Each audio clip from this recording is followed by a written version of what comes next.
Small business. Red flags, a chief risk officer's warning signs. You know, I've been thinking a lot lately about something that keeps me up at night. And it's not the big dramatic business failures you read about in the headlines.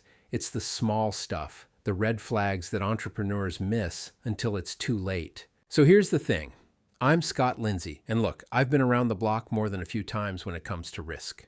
I've been a chief risk officer, chief compliance officer, director of internal audit, and a CFO of a publicly traded bank. I've sat in boardrooms helping executive teams navigate regulatory nightmares and operational minefields that would make your head spin. But here's what most people don't know. I also founded an internet solutions company from scratch. We served over 85 financial institutions, hundreds of thousands of customers, government agencies across multiple jurisdictions. So I've lived both sides of this coin, right? The corporate world with all its structure and controls, and the scrappy entrepreneur world where you're figuring things out as you go. And what I've learned, really learned, is that most small businesses don't fail because they have a bad product or service. They fail because they miss the warning signs, the red flags that are sitting right there in plain sight. Before we dive deeper though, do me a favor. If you're a small business owner or thinking about becoming one, hit that like button and drop me a comment. Tell me what keeps you up at night about your business. And subscribe to Small Business Risk, because we're going to be talking about the real stuff nobody else wants to tell you, the uncomfortable truths that can actually save your business. Seriously, I read every comment and I want to know what you're dealing with. All right, so let me tell you about the first red flag, and this one's a killer. It's what I call the gut feel cash flow problem. You know what I mean? You've got money coming in, money going out, but you couldn't tell me right now, like right this second, whether you're actually making money this month. And I'm not talking about being able to pull up QuickBooks or look at a spreadsheet. I'm talking about that feeling in your gut when you check your bank balance and think, that seems lower than I expected. When I was running my internet solutions company, we had this one quarter where I knew we were billing like crazy. Our revenue on paper looked fantastic. But I'd check the bank account and feel this weird anxiety I couldn't quite name. Turned out we had a serious accounts receivable problem. We were booking revenue, but not collecting it. Classic mistake, right? But here's the gotcha. We had customers who were absolutely going to pay us.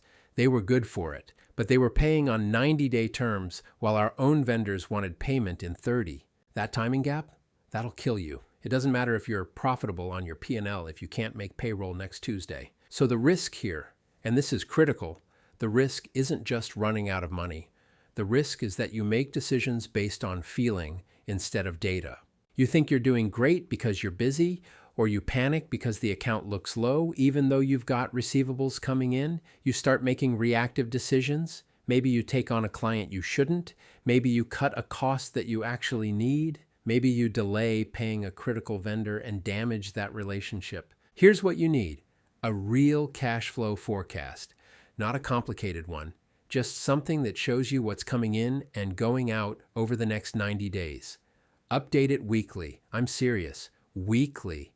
Because cash flow is like driving a car. You can't just look at where you are right now. You've got to see what's ahead. Second red flag, and this one's sneaky. You're the only person who can do the critical stuff. Let me paint you a picture. You run a service business. Doesn't matter what kind. Could be marketing, consulting, landscaping, whatever.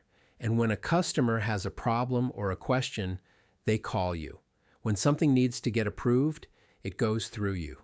When there's a decision to make, you make it. Sounds like good leadership, right? Wrong. It's a trap. I see this all the time, and I saw it in myself back in the day. When my internet company was growing, I was the guy who understood the technical architecture. I was the guy who knew the key clients. I was the guy who, and this is embarrassing to admit, I was the only one who really understood our pricing model because I'd built it in my head and never properly documented it. You know what that meant? I couldn't take a vacation, not a real one.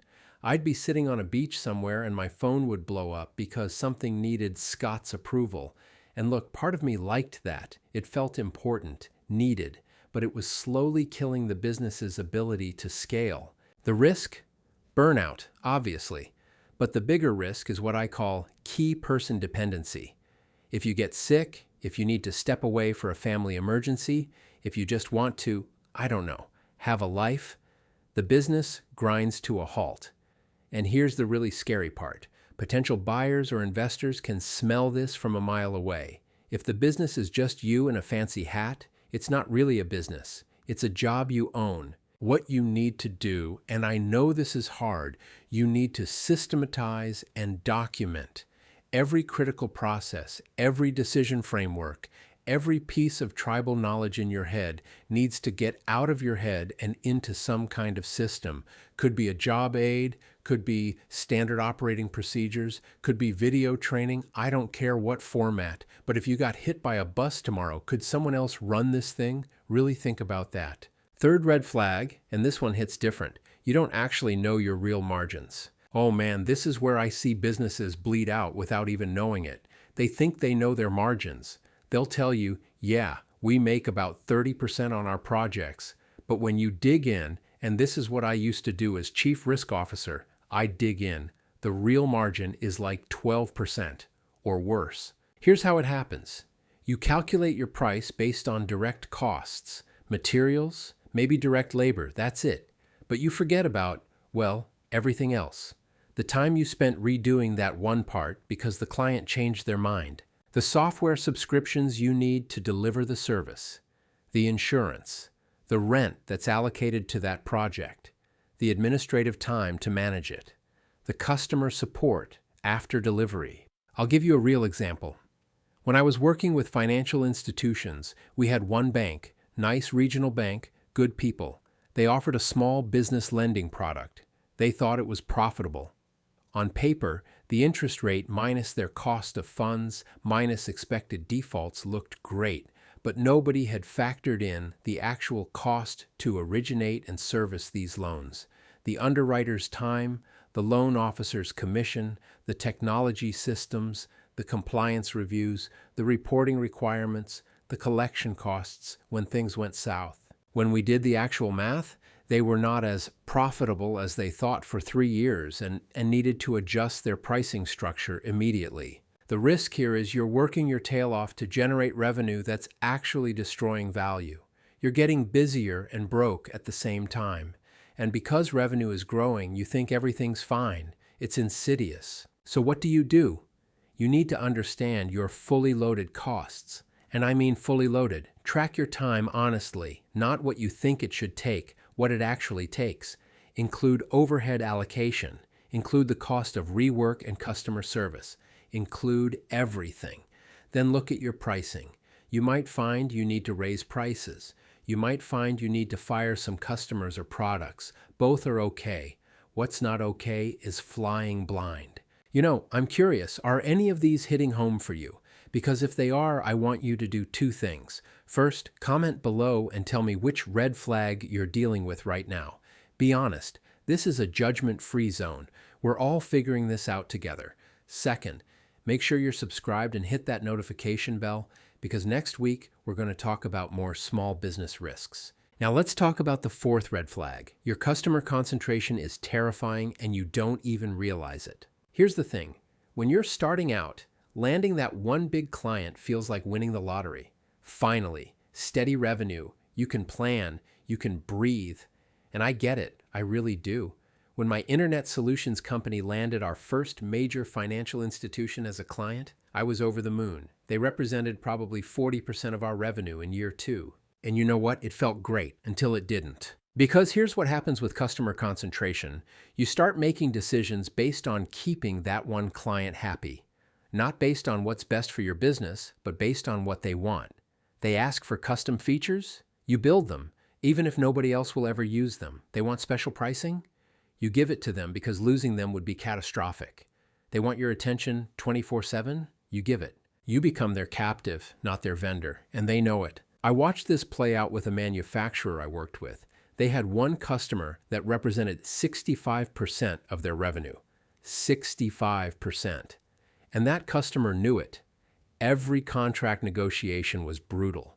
Every scope change was dictated by the customer. The firm couldn't invest in growth because they were too scared to take resources away from this one relationship. Then the customer got acquired. New management came in, brought their own vendor. Contract canceled with 30 days notice. The firm lost half their staff within 60 days and never really recovered. The risk isn't just losing the big client, though that's bad enough. The risk is that you lose your strategic independence. You can't make the right long-term decisions for your business because you're hostage to short-term client demands. You cannot innovate. You cannot diversify. You can't even negotiate effectively. So here's the rule of thumb I always strive to suggest. No single client should represent more than 20% of your revenue. Some industries can tolerate 25%, but that's pushing it. And if you're above that, which happens, businesses grow in stages. You need an active plan to diversify, not someday, now. Start marketing to other customer segments. Build out your sales pipeline. Even if it means slower growth in the short term, you're buying insurance against catastrophic loss. Fifth red flag, and this one's close to my heart because I see it destroy businesses that should succeed. You're making decisions based on revenue instead of profit.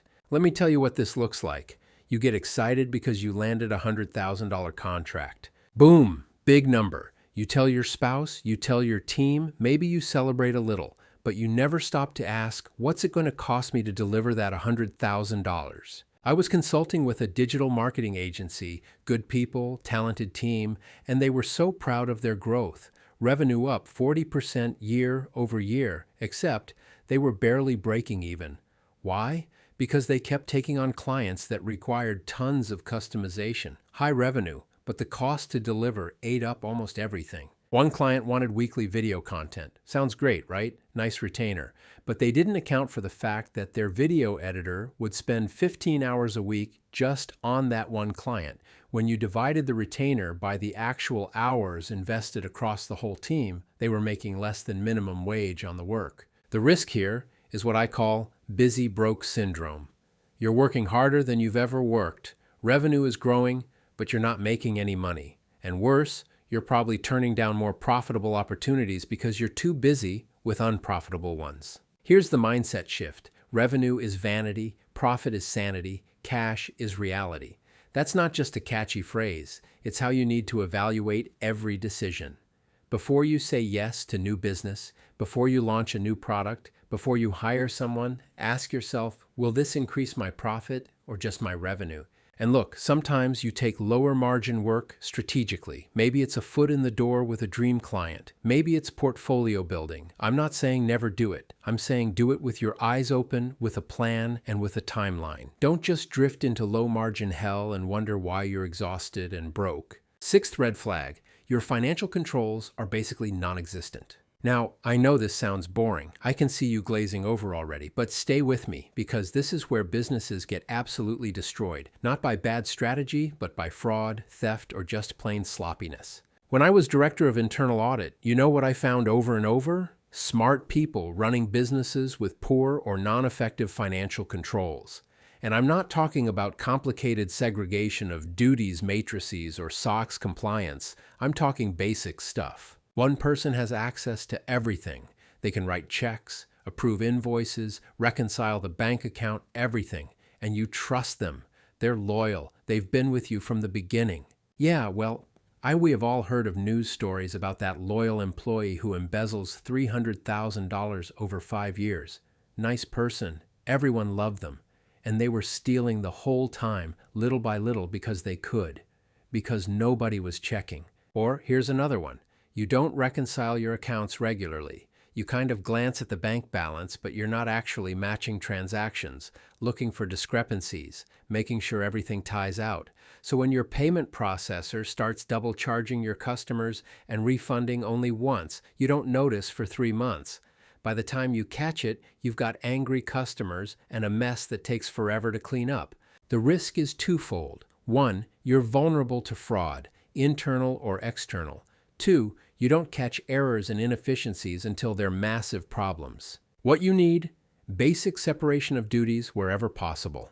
The person who approves invoices shouldn't be the same person who cuts checks. The person who handles cash shouldn't be the only one reconciling deposits. Regular account reconciliations, monthly at minimum, and independent reviews. Even if you're small, have someone outside your normal process spot check things occasionally. Your accountant, a trusted advisor, your business partner if you have one. I know it feels like you're questioning people's integrity. You're not. You're building a healthy system. Good employees actually appreciate proper controls because it protects them too. Nobody can accuse them of wrongdoing when there are checks and balances. Seventh red flag, and this one sneaks up on people. You have no idea what your customer acquisition cost actually is. I'll be straight with you. This one gets technical, but it matters. A lot of small business owners will tell me, "Oh, we spend about $2,000 a month on marketing." Okay, great. And how many customers does that bring in? Several? That's not good enough. Your customer acquisition cost, CAC for short, is how much you spend in total to acquire one new customer. Marketing, sales salaries, software tools, the time you spend networking, all of it. And you need to know this number because it tells you if your business model actually works. Here's why this matters. Let's say you spend $5,000 a month on marketing and sales, and you acquire 10 new customers. Your CAC is $500. Now, if each customer only ever spends $300 with you, you're losing $200 per customer. You're literally paying people to take your product. Your growth is just accelerating your path to bankruptcy. But, and this is the tricky part, maybe those customers stick around. Maybe they become repeat customers. So you need to know your customer lifetime value too. If that $300 first purchase turns into $3,000 over 3 years, now you're in business. I worked with a company once that was spending aggressively on customer acquisition. Everyone was worried about the cash burn. But when we calculated it out, their CAC was $1,200 and their lifetime value was $8,500. The payback period was only 4 months. They were building an absolute cash machine. They just needed to track the metrics to prove it to themselves and their investors. The risk of not knowing these numbers? You either spend too little on growth because you're scared, or you spend too much on channels that don't work. You can't optimize what you don't measure. So track this stuff. Count your new customers each month. Add up all your acquisition costs. Honestly, include your time and divide. Then track how much revenue those customers generate over time. It might take a few months to get good data, but once you have it, you can make actual strategic decisions instead of guesses. Eighth red flag, you're not tracking your key operational metrics. And I'm not talking about financial metrics now. I'm talking about the stuff that drives your business day to day. The leading indicators that tell you if you're heading toward success or disaster before it shows up in your bank account. Here's what I mean. If you run a service business, are you tracking utilization rates? That's how much of your team's time is actually billable versus sitting idle or doing administrative work. If you run a product business, are you tracking inventory turns? Customer return rates? If you're e-commerce, what's your conversion rate? Your cart abandonment rate? These metrics are like the dashboard in your car. Financial statements are like looking in the rearview mirror. They tell you where you've been. Operational metrics are looking through the windshield. They tell you where you're going. I remember working with a manufacturing company where they religiously reviewed their monthly P&L, but they never looked at their production efficiency metrics. Turns out their scrap rate had been creeping up for 6 months. By the time it showed up as a cost problem in the financials, they'd wasted tens of thousands of dollars in materials and lost production time. If they'd been watching the scrap rate weekly, they would have caught the problem when a new batch of raw materials was slightly out of spec. Easy fix. Instead, it became this whole thing. The risk is you're always reacting to problems that are already baked in instead of preventing them. You're driving by, looking in the rearview mirror. So figure out what your critical metrics are, the 3 to 5 numbers that really drive your business, and track them. Weekly if possible, monthly at minimum. And not just track them, but actually review them and ask yourself, what do these numbers tell me? What should I do differently? Here's the 9th red flag, and honestly, this might be the most important one. You don't have a real budget, and you're not comparing actual results to plan. I can't tell you how many business owners I've met who just wing it. They have a vague sense of what they think will happen, but they never write it down. They never create a real budget with projected revenue, expected costs, targeted profit margins. And look, I get it. Budgeting feels constraining. It feels corporate. You became an entrepreneur to be free, not to fill out spreadsheets. But here's the thing. A budget isn't a straitjacket. It's a tool. It's how you translate your strategy into numbers and then see if reality matches your plan. When I was CFO, we budgeted everything, and then every month we'd compare actual results to budget. Not to punish people when things were off, to learn, to ask questions. Why was revenue 15% lower than expected? Did we lose a client? Is there a seasonal pattern we didn't account for? Is our sales pipeline weaker than we thought? Those questions led to action. Same with costs. Why were technology expenses 30% over budget? Did we have an unexpected project? Is there a better pricing plan available? Did someone go rogue and buy something we didn't approve? Without a budget, you don't know if you're doing well or poorly. You just know you have money or you don't. That's not strategic. That's survival mode. The risk? You drift. You make opportunistic decisions that might feel good, but don't align with where you actually want to go. You can't prioritize because you don't have a framework for what matters.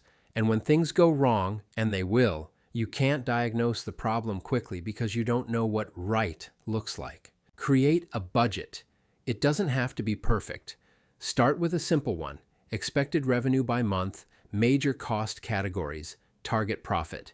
Then every month compare what actually happened to what you planned. Investigate variances.